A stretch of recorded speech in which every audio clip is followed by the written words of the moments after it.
بیل بجاؤ اور سما کی خبر سے باخبر ہو جاؤ۔ تو اس سے کیا ہوگا؟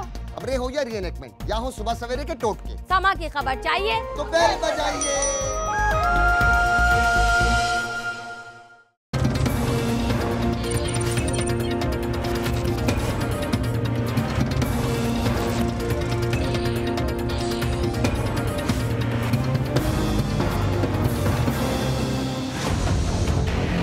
ایک دھبا نہیں ہے کسی کرپشن کے داغ کا، اللہ کا شکر ہے۔ کہاں سے کرپشن ہوئی ہے، کب ہوئی ہے، کس کے ساتھ ہوئی ہے، کون سے منصوبے میں ہوئی ہے جس کا آج احتساب ہو رہا ہے، یا پھر یہ ہمارے کاروباری معاملات کا احتساب ہو رہا ہے، بجائے اس کے کہ وہ حساب دیں، حساب ہم سے مانگا جا رہا ہے۔ 2013 سے ہی 14 سے ہی یہ تماشا لگا ہوا ہے اس ملک کے اندر۔ پہلے کہ یہ الیکشنز جو ہے نا وہ دھاندلی ہوئی ہے، دھرنے شروع کر دیے، اور پھر اس کے بعد دھرنا نمبر 2 وہ شروع ہو گیا۔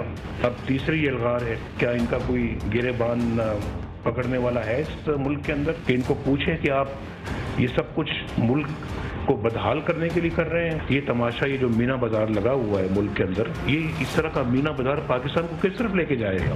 ایک بار نہیں، بار بار قوم نے ٹھکرایا ہے، وہ مجھ سے استعفیٰ مانگ رہے ہیں۔ طرح طرح کے لوگ آ کے بانسری بجا رہے ہیں، یہ ڈگڈگی بجانے والے ڈگڈگی بجاتے چلے جائیں گے، اور اس کے ان کے پلے اور کچھ ہے نہیں ہے۔ السلام علیکم۔ میاں صاحب کہہ رہے ہیں ڈگڈگی بجانے والے ڈگڈگی بجا کے چلے جائیں گے، اور بہت سی اور باتیں کہہ رہے ہیں، لیکن ایک بات جو میرے خیال میں بھول جاتی ہے شریف فیملی کے، 11 ملین ڈاکومنٹس تھے جو ICIJ نے جاری کیے، جس کے اوپر پوری دنیا کے جتنے بڑے جرنلزم سے ریلیٹڈ ایوارڈز ہیں وہ سارے ان کو ملے۔ اسی کی بنیاد کے اوپر دنیا کی بڑے بڑے لیڈران اور کمپنیاں جو ہیں ان کے خلاف انویسٹیگیشنز کا آغاز ہوا۔ تو ایسی انٹرنیشنل کانسپریسی تیار کی گئی جس کا الٹیمیٹ آبجیکٹیو یہ تھا کہ 11 ملین ڈاکومنٹس میں سے چند ایک ڈاکومنٹس وہ ڈال دیں جس سے پاکستان کے اندر شریف فیملی کے جو آف یور اکاؤنٹس ہیں وہ افشا ہو جائیں۔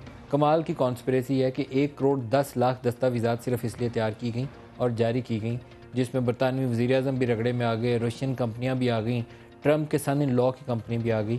یہ لیکن بہرحال ان کا ایک آرگومنٹ ہے جس کو وہ جیسے سیاسی انداز میں بیان کرنا چاہیں کر سکتے ہیں، لیکن پرائم منسٹر اور ان کے بچے ایک سوال بار بار دہراتے ہیں۔ جتنی بھی ان کی JIT پیشیاں ہوئیں تو اس میں باہر آ کر بڑا کانفیڈنٹلی کہتے تھے کہ ہم نے ان سے ایک سوال کا پوچھا جس کا ان کے پاس جواب ہی کوئی نہیں تھا۔ پرائم منسٹر نے بھی آج وہ الفاظ دہرائے۔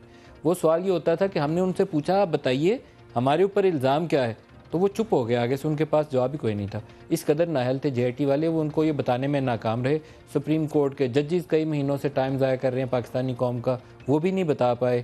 JIT نے 10 جلدیں لکھ دیں، وہ بھی نہیں بتا پائے کہ الزام کیا ہے۔ سنیے یہ کہتے کیا ہیں، پھر ہم پورا پروگرام اس پہ کریں گے کہ الزام ہے کیا اور اس کا جواب کیا آنے والا ہے اور کب آنے والا ہے۔ پہلے ان کے بیانات سن لیں۔ بتاؤ تو صحیح بھائی کس چیز کا احتساب کر رہے ہو؟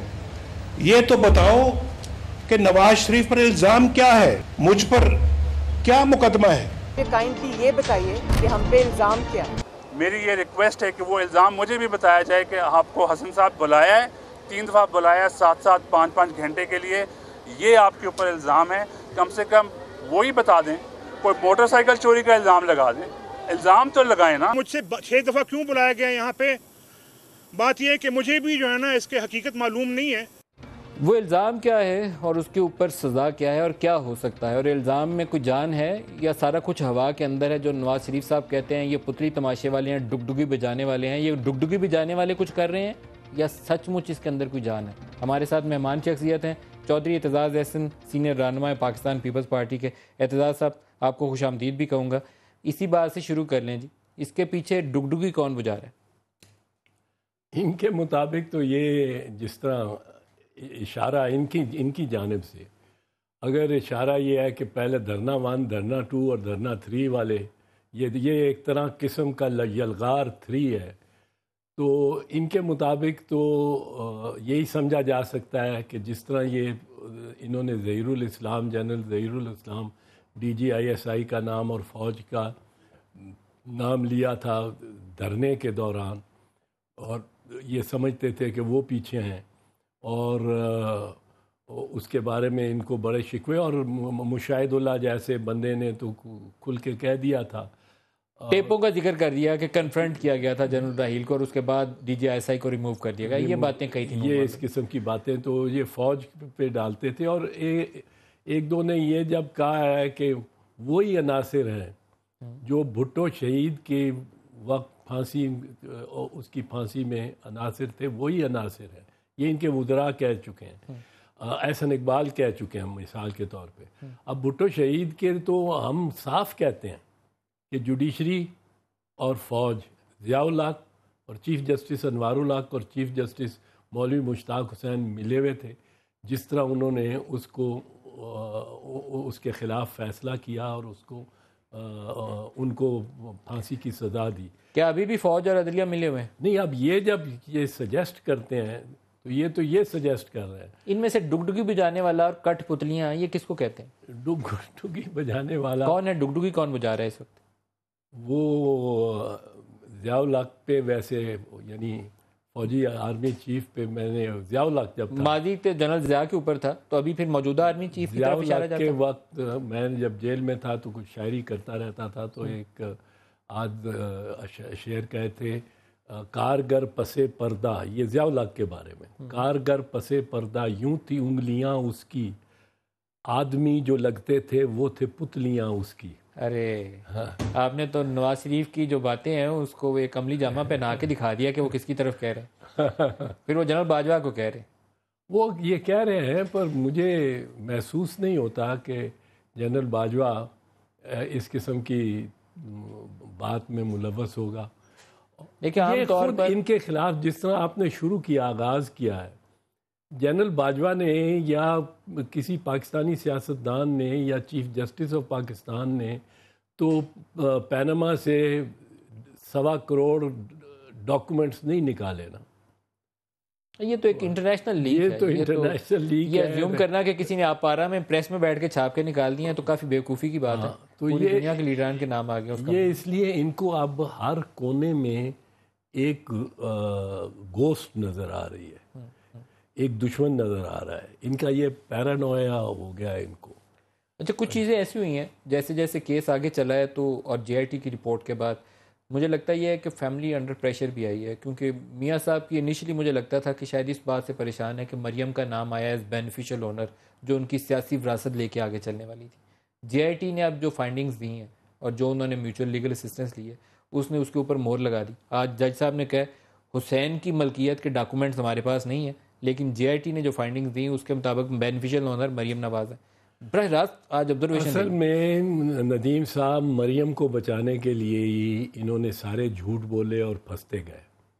انہوں نے پہلی اپنی گورنمنٹ میں فارن ایکسچینج کو کیا فری فلو کر کے حدیبیہ بھی کیا اور یہ خرید بھی لیے پہلی 2 گورنمنٹس میں, اور اکنامک ریفارمز ایکٹ بنا کے بالکل فری کر دیا موومنٹ آف کرنسی کو. دوسری گورنمنٹ, دوسرا جو دور مشرف کے بعد شروع ہوا جب یہ جدہ میں بیٹھ کے کچھ نکلے, انہوں نے ایک بڑا منظم طریقہ بنایا. منظم مریم اور نواز شریف پاکستان میں سیاست کے لیے, جدہ میں حسین نواز ایک بیٹے کو وہاں بٹھا دیا. وہ جو کمیشنز جو کٹ بیکس باہر سے آنے ہیں قطریوں کے ایل این جی کے, اور کیونکہ سعودی عرب میں بڑے ریلیکس لاز ہیں about movement of currency and about taxation, and کوئی اسٹیٹوٹری ریکارڈ رکھنے کی ضرورت نہیں ہے. جس طرح یہاں تو ہمیں چائے کی پیالی کلائنٹ کو پلانی ہو تو اس کا بھی ریکارڈ رکھ کے اور اس کو بھی خرچے میں ڈالتے ہیں اور اس کی چھوٹ لیتے ہیں. اس قسم کا ہمیں تو ریکارڈ رکھنا پڑتا ہے ہر چیز کا, ادھر کوئی نہیں رکھنا پڑتا. تو اس کو وہاں بٹھا دیا, دوسرے بیٹے کو لنڈن بٹھا دیا. اس بیٹے کے پاس ساری جو دھن بنایا وہ اس بیٹے کے پاس چلا گیا, سعودیہ والا حسین کے پاس. اس نے اس میں سے بہت سارا بھیج دیا حسن کو. حسن نے جس میں سو کالڈ کاروبار کیا کیا, پراپرٹیز خریدتے گیا اور 20 لوگ تو کہتے ہیں سینکڑوں پراپرٹیز ان کے نام ہیں وہاں خریدی ہوئی جو ان کا کاروبار ہے. کمپنیاں شیل کمپنیاں ہیں, ان کا کاروبار کوئی نہیں ہے, ان میں کوئی کنسٹرکشن کمپنی نہیں ہے سچ کوئی. یہ نہیں شوگر مل ہو تو شوگر تو بنا رہی ہے تو اس سے یہ شیل کمپنی ہیں, جس طرح ایگ شیل ہوتا ہے بیچ میں کھوکھلی ہیں. اچھا، اور کچھ پیسہ اس نے جو سعودی عرب میں بیٹھا ہوا ہے اس نے اپنے باپ کو تھرو بینکنگ چینلز گفٹس کے طور پہ بھیجنا شروع کر دیا. 80 کروڑ روپے کا گفٹ، 90 کروڑ کا، ٹوٹل 1.17 بلین ہے. 1 ارب 70 کے ٹوٹل گفٹ. اب یہ کوئی وہ گفٹ اگر بینکنگ چینل سے بیٹا باپ کو یا باپ بیٹے کو کرتا ہے تو وہ یہاں ٹیکس میں نہیں آتا، ٹیکس نیٹ میں نہیں آتا. تو اس کے پیچھے سائنس کیا تھی یہ نہیں میں سمجھ پایا کہ 1.25 ارب روپے کے گفٹ دے رہا ہے. ویسے تو بیٹا باپ کو دے دے، ساری جائیداد بھی دے دے، کوئی ذائقہ نہیں ہے، لیکن یہ راستہ کیوں اختیار کیا گیا؟ یہ راستہ اس لیے استعمال کیا گیا، یہ پتلا راستہ وہ تھا جس میں ٹیکس نہیں سکیں، نو کوسچنز آسکڈ، اور ویلتھ لیگلائزڈ ہو جائے. اور according to the laws of Pakistan, according to the laws of Saudi Arabia, no questions asked. According to the laws of England, no questions asked for money coming from Saudi Arabia into England, into London. According to the laws of Pakistan, no questions asked when a son sends a gift to his father through banking channels. اور wealth بھی create ہو گئی. اور wealth بھی create ہو گئی. لیکن پھر انہیں قطری خط کی کیوں ضرورت تھی؟ اس میں بھی ایسی کوئی ٹرانزیکشن؟ قطری خط کی تو ضرورت، اب قطری خط کی ایک ان کو بہت پرابلم پڑے گی. اپریل 2017 میں برطانیہ میں فائنینشیل کرائمز ایکٹ پاس ہو گیا، یہ اپریل میں. اس کے تحت ہر ایک کو جس پراپرٹی کو سسپیکٹ کریں یا جس بندے کو سسپیکٹ کریں on suspicion of money laundering of not being able to explain the sources, not being able to explain the sources, اس کو وہ اٹیچ کر کے بیچ بھی سکتی ہے گورنمنٹ. ارے یہ نیا لا ہے. اچھا، اب فرض کیجئے ان کے ایون فیلڈ یا ان کے الفرڈ کے ٹوین ٹاور کو نوٹس چلا جاتا ہے under the F C A financial crimes act, تو یہ کیا کہیں گے؟ یہ ان کو کہنا پڑے گا کہ یہ تو قطری نے دیے تھے پیسے. اب قطری پاکستان میں تو جھوٹ موٹ بول سکتا ہے اینڈ گیٹ اوے. وہ بینک ٹرانزیکشن مانگیں گے. برطانیہ میں تو وہ بینک ٹرانزیکشن بھی مانگیں گے اور وہ کہیں گے کہ اور کیا بزنس کی تھی، کتنی دفعہ آئے ہو، کتنی دفعہ گئے ہو، کتنی پراپرٹیز بنائی ہیں اور کون سی پراپرٹیز بنائی. وہ تو اس کا پوسٹ مارٹم کر کے ایکس رے کر کے سارا مانگیں گے سب کچھ. کیا یہی فیکٹر تو نہیں ہے جو قطری بھاگ گیا پاکستان کی کورٹ کی جورسڈکشن ماننے سے؟ وہ تو اسی وجہ سے بھاگا ہے اور یہ ان کے لیے بہت بڑا کرائسس بن گیا ہے. یہ جو اب فارن منسٹر، پرائم منسٹر کو مل رہے ہیں یہ اس قطری کی وجہ سے، کیونکہ Qatari financial crimes act of England میں ڈائریکٹلی آتا ہے اور یہ تو آتے ہی آتے ہیں. اب ادھر سے انکوائریز شروع ہوں گی. اچھا، جو انہوں نے جے آئی ٹی نے تھوڑا سا اس کو جے آئی ٹی کی طرف بھی لے کر آتے ہیں، وہاں اگر انکوائری شروع ہوتی ہیں تو ہماری جے آئی ٹی کے مطابق انہوں نے 21 خطوط لکھے 6 ممالک کو، جس میں یو کے کی سینٹرل اتھارٹی جو ہے ان کو بھی انہوں نے کوئی 4 یا 6 پتہ نہیں یا 7 خطوط لکھے ہوئے ہیں، جس کا بھی جواب آنا باقی ہے. تو آپ کا خیال ہے کہ یہ وہاں سے بھی میوچل لیگل اسسٹنس اسی قسم کی سیکھ کر رہے ہیں؟ وہ میوچل لیگل اسسٹنس تو جے آئی ٹی والے جو ہیں ان کو کوئی گھاس ڈالتا ہے، کوئی نہیں گھاس ڈالتا، یہ ان کی اپنی پرابلم ہے. ان کو کئی ملکوں کے جو ہیں اتھارٹیز وہ گھاس ہی نہیں ڈالیں گے اس جے آئی ٹی کو. ناٹ کہ جے آئی ٹی امپورٹنٹ نہیں ہے، جے آئی ٹی سپریم کورٹ نے بنائی ہے، لیکن وہ مانگتے ہیں کہ اٹارنی جنرل سے میوچل لیگل اسسٹنس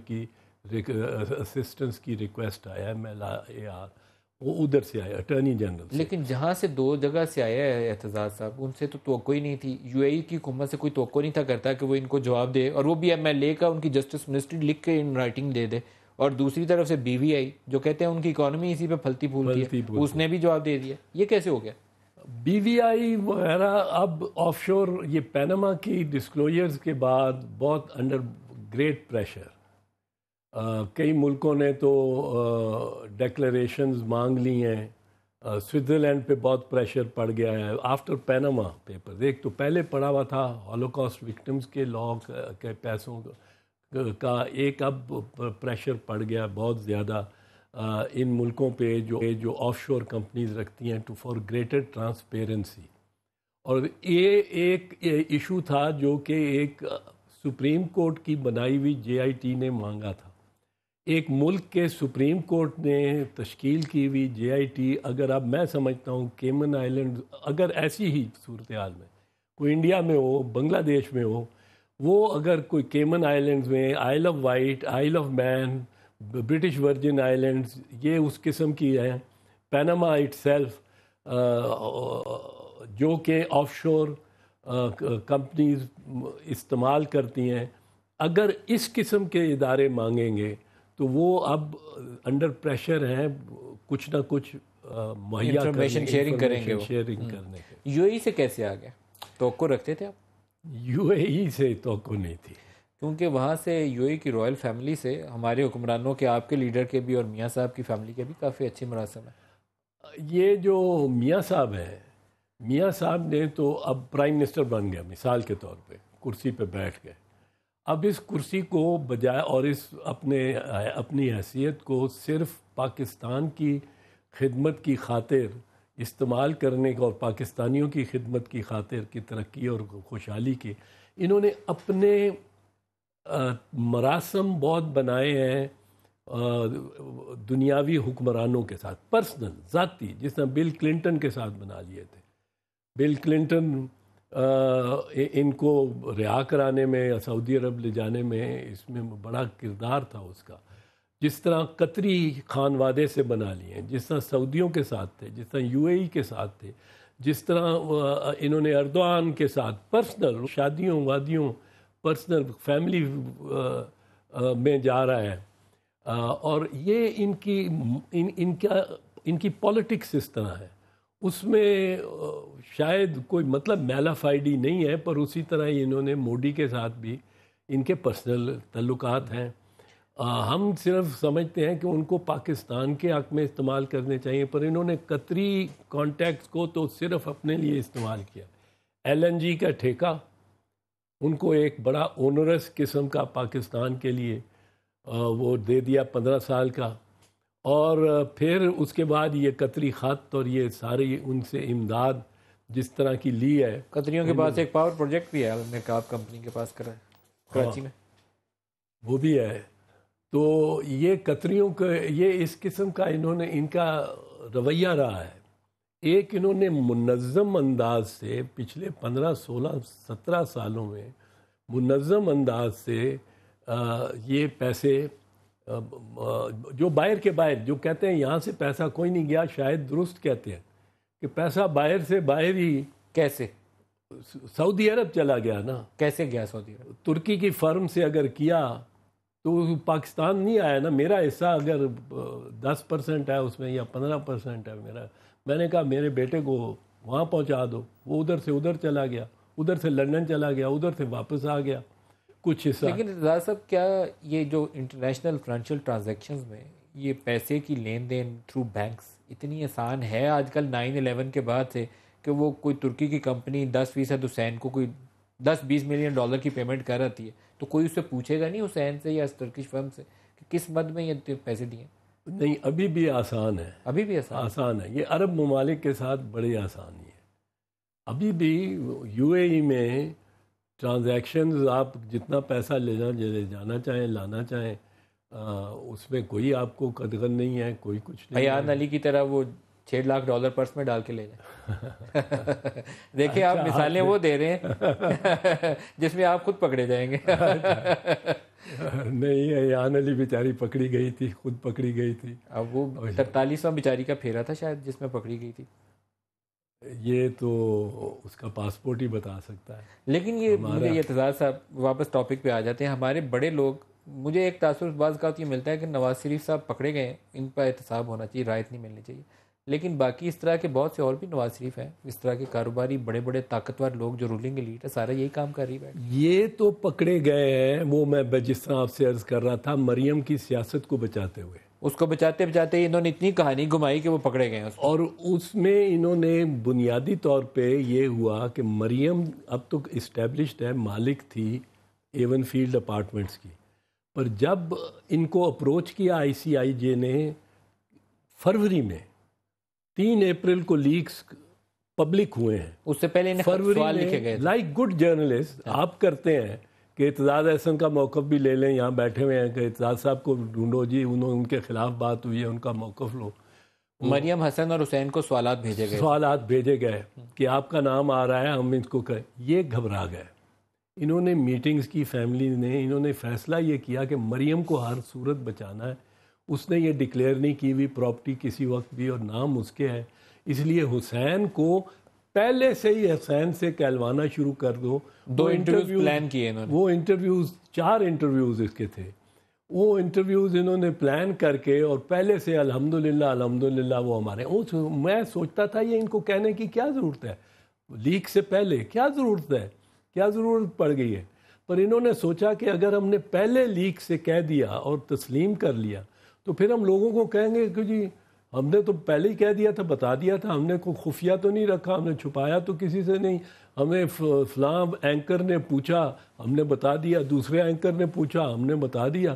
اور وہ حسین پہ کو ایڈمٹ کر کے, حسین اپنی بہن کو بیچ میں سے ہٹا کے, اس کی پالیٹکس کو یہاں سیو کر کے, اور اپنے پہ ہی will be the fall guy, non resident Pakistani جس کی کوئی وائلیشن بھی نہیں بنتی. اور وہ پھر یہ اور پبلک میں امیج جائے گا کہ جی ہم نے پہلے بتا دیا تھا, پبلک سیریسلی نہیں لے گی.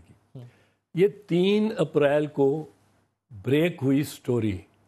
4 اپریل کو میں نے تقریر کی گڑی خدا بخش میں, بھٹو شہید کی برسی پہ. میں نے فوکس ہی اس پہ رکھا. آپ کو یاد ہوگا میں نے تقریر نیشنلی ریلے ہو رہی تھی, میں نے فوکس ہی اس پہ رکھا. میں نے کہا ایک بہت بڑی کہانی آج کی آئی ہے, اور ذرا بھٹو شہید کے ساتھ ملا کے مطلب ہے کہ ان کے خلاف کوئی الزام نہیں تھا, پر ہمارے وزیر اعظم کے دیکھو نام آ رہے ہیں, یہ وہ پک اپ ہو گئی. اینڈ بیچ میں ان کا خیال پھر بھی رہا, جس طرح خواجہ آصف نے کہا یہ پینما کیا ہے, 2-4 دن میں لوگ بھول جائیں گے اس کو, 2-4 دن میں بھول جائیں گے. اب یہ سمجھتے تھے کہ 2-4 دن میں بھول جائیں گے, 2-4 دن میں بھول جائیں گے. لیکن ان بیانات کو, ان انٹرویوز کو جو حسین نواز نے دیے تھے, پھنسے سارے اس میں وہ آپس میں ہی متضاد باتیں کرتا رہا. اور اس نے کہا میں نے یہ خریدی, کوئی قطری وطری کا ذکر نہیں کیا, اس نے خرید. جس کے بعد میاں نواز شریف کے لیے ضروری ہو گیا, پریشر اتنا پڑ گیا کہ اس کو 3 دفعہ پبلک میں نیشنل, 2 دفعہ خطاب ٹو دی نیشن اور 1 دفعہ نیشنل اسمبلی میں تقاریر کرنی پڑی جو آپس میں متضاد تھی. تو ان تضادات کے باعث مریم کی پالیٹکس کو بچاتے بچاتے یہ سارے پھنسے ہیں. ورنہ یہ اگر ایڈمٹ نہ کرتے تو اونس آف پروف بھی نہ ان پہ آتا, اونس آف پروف ان پہ نہ آتا, اور بڑا دشوار ہوتا, مشکل ہوتا یہ ثابت کرنا. یہ کوئی شاید ثابت ہی نہ کر پاتا اگر یہ مانتے نہ. یہ پینک کر کے مان گئے, اور اس پینک کی سزا بھگت رہے. دیکھیں اصل میں قطری خط بھی نہ لاتے تو پھر بھی بچت کا راستہ تھا. کہتے کہ وہ دادا میاں نے خریدی تھی, دادا میاں تو وفات پا گئے 2005 میں, اب ٹیکس ریٹرن ان کی آپ نکال لیں, پتہ کر لیں, ہمیں نہیں پتہ.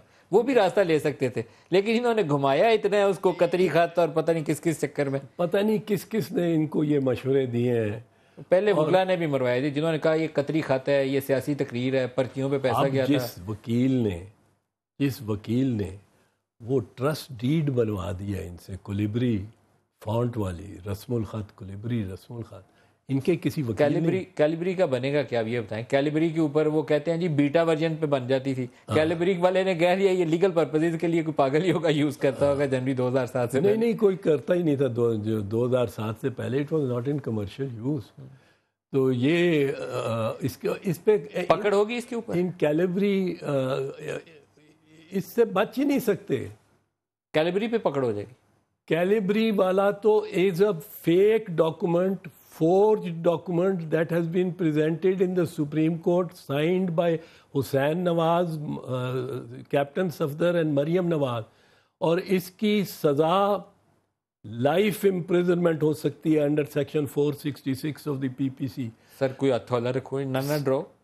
نہیں, پر 7 years under 466 of the P P C, life imprisonment under 467 of the P P C, 471 کے تحت اس کی میرے خیال 7 سال ہے، اور 193 کے تحت 193 یا 195 کے تحت پھر 7 یا 14 سال ہے۔ بریک لے لیں اس نقطے پہ، آپ کو ابھی ایویڈنس کی طرف بھی لے کر آنا ہے، ایک بریک لے لیں جی، ہمارے ساتھ رہیے گا۔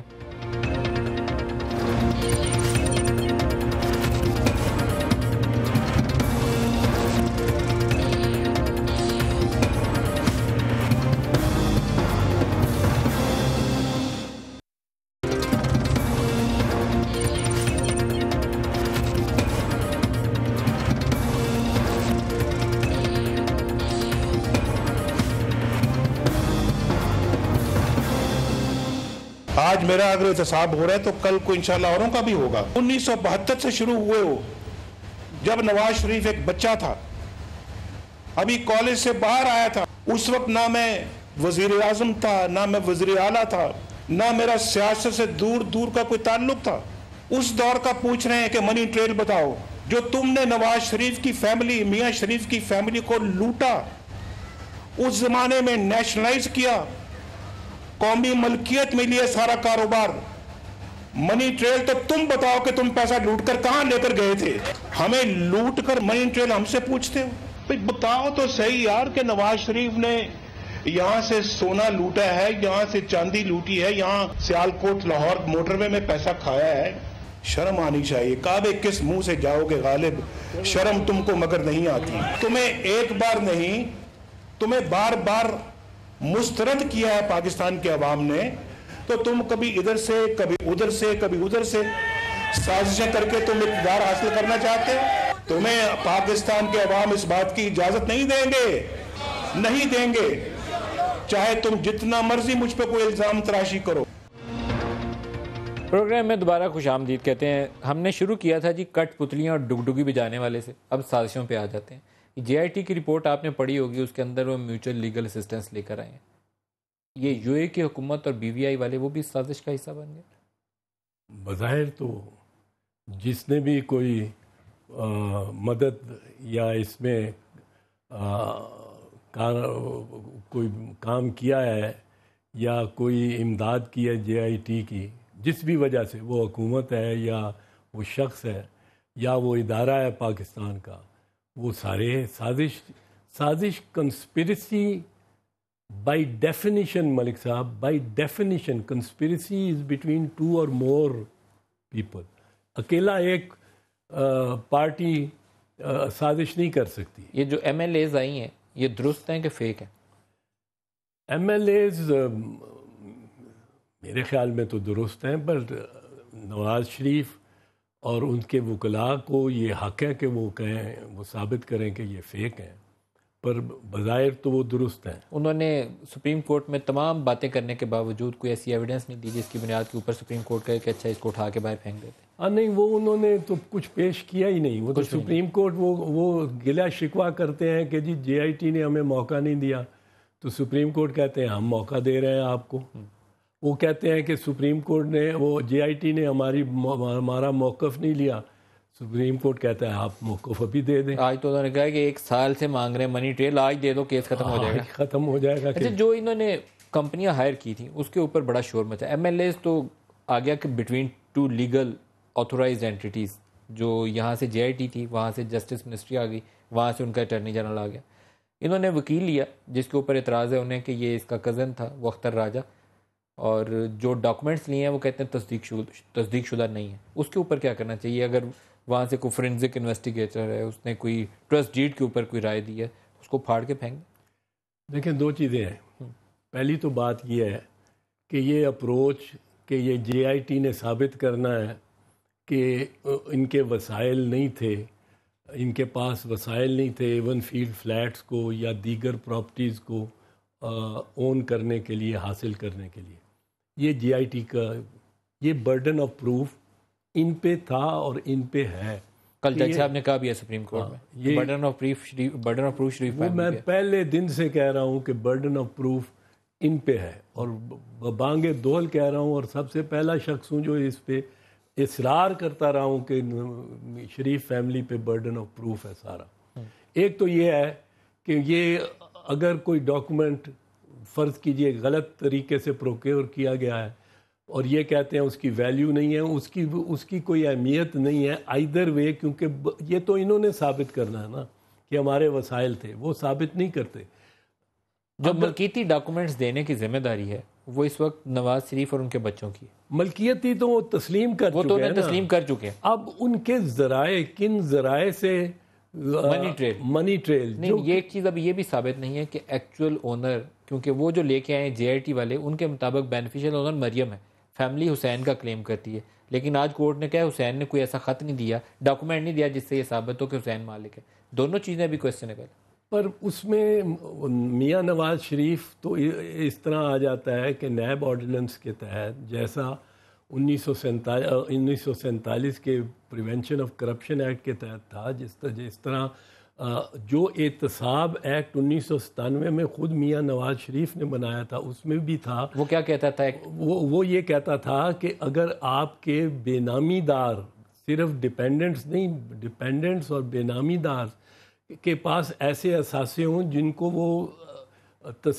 کو وہ جسٹیفائی نہ کر سکیں، جن کا جواز مہیا نہ کر سکیں، جن کو حصول کے لیے جو ذرائع اور جائز قانونی ذرائع اور قانونی آمدن نہ ثابت کر سکیں، جو بار ثبوت ان بے نامی داروں پہ بھی ہے اور آپ پہ بھی ہے، تو پھر یہ برڈن آپ پہ ہے.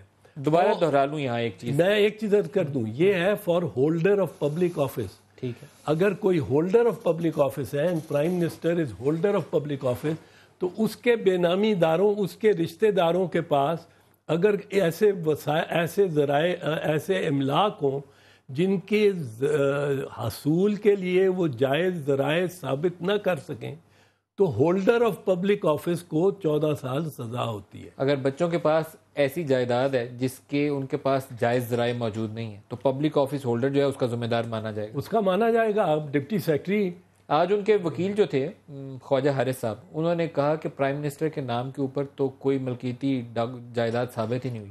یہ جسٹس عظمت سعید نے ان کا جملہ دہرایا اور انہوں نے کہا نوٹڈ، آپ کا پوائنٹ نوٹ کر لیا، ہم نے آگے چلیں. تو یہ چیز رپورٹ ہوگی کہ جسٹس عظمت سعید نے یہ بات کی ہے کہ پرائم منسٹر کے نام کے اوپر کوئی جائیداد ثابت نہیں ہوئی. تو آپ کہہ رہے ہیں کہ پبلک آفس ہولڈر جو ہے کوئی ایشو نہیں ہے، کوئی ایشو ہی نہیں ہے. ایشو یہ ہے کہ کیا وزیر اعظم اور ان کے رشتہ داروں کے پاس ایسے وسائل ہیں کہ وہ ان املاک کو جائز طور پہ خرید سکتے تھے، جو املاک انہوں نے ان کو ایڈمٹ کیے ہیں کہ ہماری ہیں. تو بات تو پھر وہیں پہ آ جائے گی کہ پہلے تو منی ٹرانزیکشن دیں گے، منی ٹریل دیں گے تو بات آگے چلے گی، نہیں تو وہ سارے پھر ملزم. اب جے آئی ٹی پہ یہ کوئی بار نہیں کہ جے آئی ٹی، وہ ایک آج جگہ میں نے سوال پڑھا ہے یا بعد میں، اب مجھے یاد نہیں، جے آئی ٹی کی رپورٹ میں یا اتنا کوئی میڈیا پہ بھی آ رہا ہے، 50-55 ڈاکومنٹس ایسے یہ لائے ہیں جس کے اوپر ان کے وکیل کہتے ہیں یہ نوٹری پبلک سے تصدیق شدہ نہیں ہے. نوٹری پبلک سے تصدیق شدہ ہونے کے علاوہ وہ اس قسم کی بات کرتے ہیں کہ جی وہ اس فرم کو انہوں نے آتھرائز کر دیا، جو فرم واجد ضیاء کے کزن کی تھی، اختر راجہ کی تھی، اور اس لیے اور کچھ انہوں نے کونسلیٹ سے اور سفارت خانوں سے تصدیق نہیں کرائی. اگر اس کے بغیر یہ لے آئے ہیں ڈاکومنٹس، اگر یہ کہتے ہیں کہ ہم نے 50 ڈاکومنٹس یہ حاصل کیے ہیں لیکن یہ تھرو پراپر چینل نہیں لائے، پھر ان ڈاکومنٹس کی حیثیت کیا ہوگی؟ 2 چیزیں عرض کروں گا. پہلی تو یہ کہ اگر میں کسی پاکستانی سفارت خانے کو ڈاکومنٹ دوں گا تصدیق کرنے کے لیے کہ وہ نواز شریف کے خلاف، پرائم منسٹر کے خلاف استعمال ہونے، تو وہ سفارتکار مجھے واپس کرے گا وہ ڈاکومنٹ؟ وہ ڈرا کے اگلے جہاز کی ٹکٹ کٹوائے گا اور اسلام آباد آ جائے گا. وہ کرے گا. دوسرا، اس پہ سپریم کورٹ آف پاکستان کا فیصلہ ہے براہ راست. ایسے ڈاکومنٹس کے اوپر سپریم کورٹ کا فیصلہ ہے. جو ڈاکومنٹس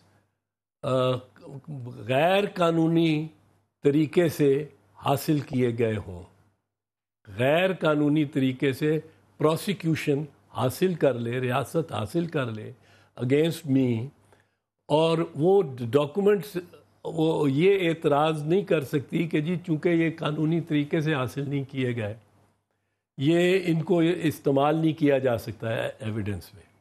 یہ 1992 کا P L D PLD 1992 Supreme Court, page 96 Biswell spinners کا فیصلہ ہے، جس میں یہ میں اس کو تھوڑا سا پڑھ دیتا ہوں. چیف جسٹس افضل ظلہ کی ججمنٹ ہے. بڑے زیرک جج تھے اس معاملے میں، بڑا ہی وہ نوک پلک کرنے کے لیے سخت. The facts briefly are that Messrs. Biswell Spinners Limited, Muridke, were alleged to have cleared excisable woolen yarn without payment of duty. They were proceeded against, and the adjudicating officer found them guilty of contravention of excise laws and rules. In their appeal, they contended that documents on the basis of which the appellant was held guilty had not been obtained lawfully, and that the evidence obtained unlawfully could not be used lawfully against the accused, and it had been used illegally. اس پہ جج صاحب نے کیا order دیا ہے؟ اس پہ جج صاحب نے یہ فرمایا We do not accept as valid the argument that the evidence in the form of documents recovered or obtained from the petitioner could not be examined and relied upon because allegedly certain formalities were not observed in taking them into possession. If otherwise relevant and reliable, there was nothing wrong in using it against the petitioner. There was nothing wrong in using these documents against the petitioner. It needs to be observed that the learned counsel, while urging the technical objection about the documents, did not raise the additional argument that the documents were either fake or forgeries or were not obtained from the petitioner. There is another feature in this case, and it can be termed as Islamic feature. The two main contentions raised by the learned counsel are unentertainable in an Islamic dispensation. There is a piece of حدیث اور پھر ایک حدیث پہ بھی rely کیا ہوا ہے اس سلسلے سے. حدیث کون سی کوٹ کی ہے انہوں نے؟ یہ مطلب سادہ اس کے لفظوں میں یہ ہے کہ اگر آپ نے غیر قانونی طریقے سے بھی ایسی شہادت لے لی ہے جو جینون ہے، درست ہے، تو آپ ایک کیس میں اس کو لیگلی قانونی طور پر استعمال کر سکتے ہیں. میں آپ سے یہ کاپی لے لوں گا، میں اس کو پڑھوں گا بھی اور یہ پڑھ کے بھی سناؤں گا لوگوں کو. یہ اچھا ہے اگر فیصلے میں اتنی تفصیل کے ساتھ ہے، لیکن یہ سادہ لفظوں میں یہ ہو گیا ہے کہ جو JIT ایویڈنس لائی ہے، اگر وہ ایویڈنس درست ہے، جینوئن ہے، فیک نہیں ہے، تو لیگلی ایکسیپٹیبل ہے، وہ کورٹ آف لاء میں پرمیزیبل ایویڈنس کے طور پر استعمال ہو سکتی ہے. یہ سپریم کورٹ کا فیصلہ ہے. یہ سپریم جسٹس افضل کا فیصلہ ہے، جسٹس افضل کا فیصلہ ہے.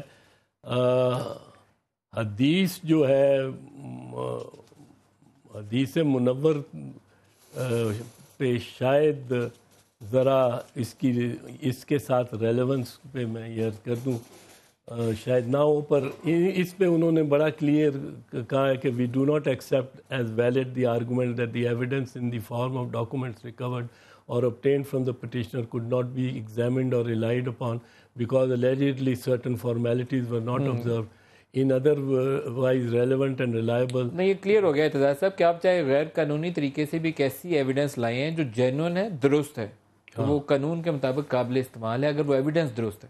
اگر یہ پیپر جینوئن ہے تو چاہے آپ یہاں سے اٹھا کے لے گئے یا میں نے آپ کو دی ہے، یا اگر پیپر درست ہے تو that can be used against. Chaudhry Nisar sahib, وہ آپ کے دوست، اچھا، ان کے اوپر بھی ایک سوال کر لوں، اجازت؟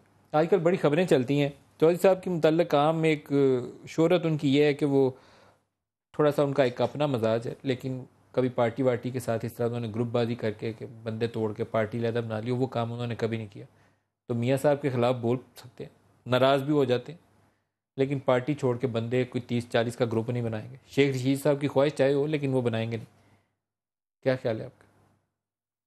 نہیں، میرا نہیں خیال وہ گروپ بنائیں گے. چودھری نثار جو ہے وہ ذرا میری رائے میں انڈیویجولسٹ ہے. وہ کسی کے ساتھ عموماً چلتا نہیں ہے، اس کا کوئی گروپ نہیں نہ بنا سکتا ہے نہ بنتا ہے. لوگوں کو کوئی وہ لائٹ وائٹ کرنے والے کام نہیں کرتے، بس اپنا کام کرتے ہیں. وہ تنہا رہنے والا شخص ہے، دور رہنے والا شخص ہے. اور کسی حد تک متکبر بھی ہیں. تو میرا نہیں خیال وہ ایز چیلنج اور تھریٹ بن سکتا ہے نواز شریف سے، انلیس ان کی چودھری صاحب کی یہ کوئی، میں نہیں کہہ سکتا، پر کوئی یہ توقع ہو کہ اسٹیبلشمنٹ ان کو اٹھا لے گی اور ہاتھوں ہاتھ لے لے گی، کیونکہ نواز شریف کا اینٹی پوڈ وہ بن تو سکتے ہیں. لیکن نون لیگ کے اندر سے متبادل قیادت نے بھی سامنے آنا ہے، نہ اسمبلیاں ٹوٹنے کا کوئی امکان ہے، نہ کوئی ماشاء اللہ لگنے کا کوئی خطرہ ہے. کچھ ایسا نہیں ہونے والا جو یہ کہتے ہیں نا جمہوریت خطرے میں پڑ گئی، ایسا نہیں ہونے والا. میاں صاحب خطرے میں چاہے پڑ جائیں، معلوم نہیں، کورٹ کی ججمنٹ کے اوپر پتہ چلے گا. متبادل چودھری نثار ہو سکتے ہیں، پاورفل فگر ہیں ود ان دا پارٹی. اور لوگ بھی امیدوار ہیں اس وقت، تو 4-6 کا نام گھوم رہا ہے مارکیٹ میں. یہ تو میاں صاحب اگر ڈسکوالیفائی ہو گئے یا ان پہ یہ زیادہ سیریس کیسز جو ہیں، ان میں بڑا سیریس کیس ہے ظفر حجازی والا، ریکارڈ ٹیمپرنگ. ظفر حجازی تو ایک انسٹرومنٹ ہے، ٹول ہے، اس نے کیوں ریکارڈ ٹیمپرنگ کی ہوگی؟ جس کی شہادت اور جس کا گواہی اس کے اپنے ماتحت دے رہے ہیں. ایف زیڈ ای کیپٹل کتنا سنجیدہ؟ اچھا میں آتا ہوں اس پہ، ایک لاسٹ منٹ چل رہا ہے. ایف زیڈ ای کیپٹل جو ہے وہ بھی ایک، وہ تو بہت سیریس ہے کہ پاکستان کا وزیر اعظم کوئی یہ بھی نہیں کہ کسی اور اپنے ملک کی کسی کمپنی کا ڈائریکٹر ہو، اپنے ملک کی کمپنی کا، ایک غیر ملکی کمپنی کا ڈائریکٹر ہو اور تنخواہ لیتا ہو اس سے، جبکہ وہ وزیر اعظم پاکستان کا ہو. اس کی تو divided loyalties are in violation of his oath. یہ پرائم منسٹر کے اوتھ کی خلاف ورزی ہے، اوتھ کی خلاف ورزی ہے، اوتھ میں کمٹمنٹ ہے ٹو پاکستان. ایک لاسٹ کویسچن پوچھ لوں، کس دن تک سوچتے ہیں سپریم کورٹ فیصلہ کر لے گی؟ سپریم کورٹ اب تو لگتا ہے جس طرح جا رہے ہیں جلدی ہو جائے گا، شاید اگلے ہفتے میں تک ہو جائے، پر میں یہ کہا نہیں جا سکتا. چودھری اعتزاز احسن صاحب، بہت شکریہ، آج کے پروگرام میں آپ ہمارے ساتھ رہے. آج کے لیے اتنا ہی، اجازت دیجیے، خدا حافظ.